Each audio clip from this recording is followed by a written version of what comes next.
What's up, guys? I am Pastor Joey. And I'm Emma. And we are excited to come to you guys today and talk about this idea of perfect love. Now, a lot of times when we say love, we're talking about loving our phones or loving big, tall buildings. Emma, what are some things you love? Pastor Joey, I love dogs and I love ice cream. You know, that's so cool, but the Bible in 1 John talks about this perfect love that casts out all fears. Yeah, actually, that reminds me of a story that I read later on last week. It's about two brothers, Jacob and Esau. Yeah.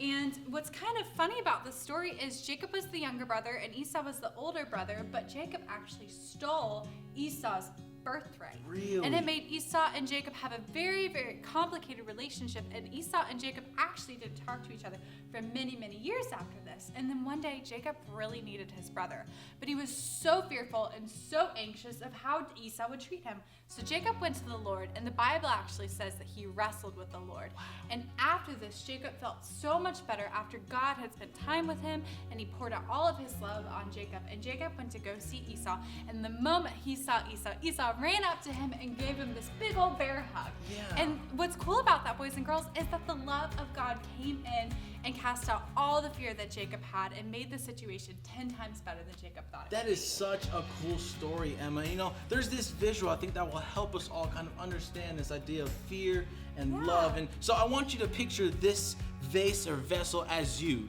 And sometimes in our life we get fear or discouragement that comes into us, and it's that fear is represented by this oil. Now, what's awesome is that this perfect love that we talked about in John can come into our lives and flush that fear out. So let's grab God's love, Emma, and we're gonna show you what happens when that love comes into our life and casts out all that fear.